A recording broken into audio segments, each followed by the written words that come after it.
Court ने क्या कुछ कहा है जमानत देते हुए, ये तो आप बताइएगा। लेकिन अभी संजय सिंह को सुन रहे थे, अब उम्मीद है कि जल्द ही उनके दोनों नेता भी बाहर आ जाएंगे। वैसी इस जमानत से उम्मीद लगाई जा रही है। देखिए, इस मामले में प्रत्येक व्यक्ति का, जैसे अरविंद केजरीवाल के फैक्ट्स अलग हैं, मनीष सिसोदिया के फैक्ट्स अलग हैं। मनीष सिसोदिया के मामले में इस बात को ऐसे समझना होगा कि मनीष सिसोदिया के तीसरे बार ये मामला सुप्रीम कोर्ट आया था। 2 बार यहाँ से मामले में सुप्रीम कोर्ट से मनीष सिसोदिया को निराशा हाथ लगी थी। पिछली बार पिछले साल अक्टूबर में सुप्रीम कोर्ट ने उनकी जमानत याचिका डिस्पोज ऑफ करते हुए कोर्ट ने कहा था कि 6 से 8 महीना में अगर आपके मामले में ट्रायल पूरा नहीं होता है तो आप दोबारा जमानत की अर्जी लगा सकते हैं। और उसके बाद फिर निचली अदालत से मनीष सिसोदिया ने निचली अदालत में अर्जी लगाई थी। फिर वहां से राहत नहीं मिली, मामला फिर हाई कोर्ट आया, वहां से राहत नहीं मिली, फिर मामला सुप्रीम कोर्ट आया। और सुप्रीम कोर्ट इस बात से कन्विंस हुआ, चूंकि सुप्रीम कोर्ट में बार बार ये बात ईडी और सीबीआई की तरफ से दलील दी जा रही थी कि दरअसल ट्रायल में डिले इसलिए हो रहा है कि मनीष सिसोदिया के तरफ से सहयोग नहीं किया जा रहा है। मनीष सिसोदिया के तरफ से सहयोग अगर होता तो ट्रायल शुरू हो चुका होता। तो कोर्ट कन्विंस नहीं हुआ। ईडी और सीबीआई की तरफ से बार बार कहा जा रहा था कि मनीष सिसोदिया बार बार कुछ डॉक्यूमेंट्स मांग रहे हैं या बार बार एडिशनरी डॉक्यूमेंट सप्लाई करने की बात हो रही है और उसके चलते ट्रायल शुरू नहीं हो पा रहा है। तो सुप्रीम कोर्ट ने कहा कि ईडी और सीबीआई की इस दलील में दम नहीं है। मनीष सिसोदिया ने जो मांग की और जिस तरह डॉक्यूमेंट्स की बात की, उस पर कभी भी ट्रायल कोर्ट ने कोई आपत्ति दर्ज नहीं कराई। तो जो कि पिछली बार जब सुप्रीम कोर्ट इस मसले पर फैसला सुरक्षित कर रहा था, तब कोर्ट ने पूछा था कि अभी भी आप बताने की स्थिति में नहीं है कि आपका ट्रायल कब तक पूरा होगा। अभी तक तो क्या ये कब तक चलेगा और कब तक मनीष सिसोदिया को आप सलाखों के पीछे रखेंगे। तो आज सुप्रीम कोर्ट ने मनीष सिसोदिया को जमानत देते हुए कहा कि मनीष सिसोदिया को स्पीडी ट्रायल का अधिकार है, जिससे उनको वंचित किया जा रहा है। ये इसलिए जानना जरूरी है कि मनीष सिसोदिया 17 महीने से जेल में हैं।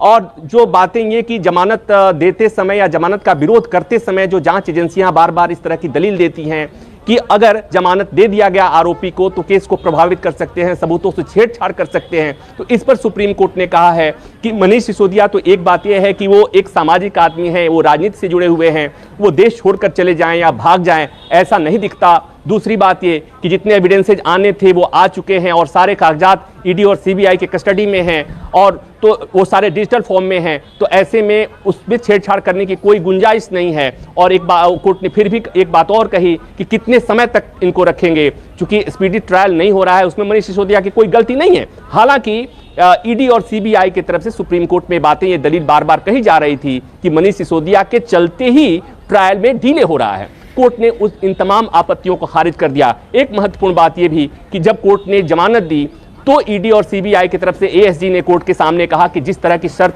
अरविंद केजरीवाल को जमानत देते समय लगाई गई थी, उस तरह की शर्त लगाई जानी चाहिए कि मनीष सिसोदिया मुख्यमंत्री कार्यालय नहीं जाएंगे, मनीष सिसोदिया सचिवालय नहीं जाएंगे। लेकिन जस्टिस गवई ने कहा कि हम ऐसा कोई आदेश पारित नहीं करेंगे। तो सुप्रीम कोर्ट ने कोई ऐसा आदेश पारित नहीं किया है। तो इस लिहाज से ये एक तो पहली बात ये कि मनीष सिसोदिया के लिए राहत की बात है, उनकी पार्टी के लिए राहत की बात है। दूसरी बात ये कि उनके पार्टी के लोग इसे सेलिब्रेट करेंगे, लेकिन दिल्ली के लोग, और दिल्ली में चूंकि मनीष सिसोदिया का जो कहें अगर दिल्ली में शिक्षा व्यवस्था का पोस्टर बॉय रहे हैं मनीष सिसोदिया, तो अब मनीष सिसोदिया जब आएंगे, बाहर आएंगे, तो हो सकता है कि बहुत लोग इस बात पर जश्न भी मनाएं, दिल्ली वाले, जिन्हें लगता है कि मनीष सिसोदिया ने एजुकेशन के लिए कुछ किया है। तो सियासत में निश्चित तौर पर, जैसा संजय सिंह कह रहे थे कि पिछले 17 महीने से उनको जेल में रखा गया था और बेवजह रखा गया था, तो ये बातें, सियासी बातें चलती रहेंगी, ये बातें होती रहेंगी। लेकिन कोर्ट ने जो जिस बात का संज्ञान लिया वो ये कि मनीष सिसोदिया के मामले में ट्रायल अभी शुरू ही नहीं हुआ है, स्पीडी ट्रायल। और जब तक ट्रायल शुरू नहीं हुआ, चूंकि पिछली बार कोर्ट ने कहा था कि आप ट्रायल कब तक पूरा करेंगे, फिर कोर्ट ने ही कहा था कि 6 से 8 महीना में आप ट्रायल कंक्लूड कीजिए। जो अब तक ट्रायल नहीं हो रहा है वो हुआ, ये पिछले साल अक्टूबर महीने की बात थी, ये अगस्त का महीना है। तो कोर्ट ने कहा कि अब मनीष सिसोदिया को जमानत दी जानी चाहिए। और कोर्ट ने साथ साथ ये भी कहा कि जो आरोप ईडी और सीबीआई की तरफ से लगाया गया कि ट्रायल में डिले की वजह मनीष सिसोदिया खुद हैं, उसे कोर्ट ने कहा कि ऐसा नहीं है।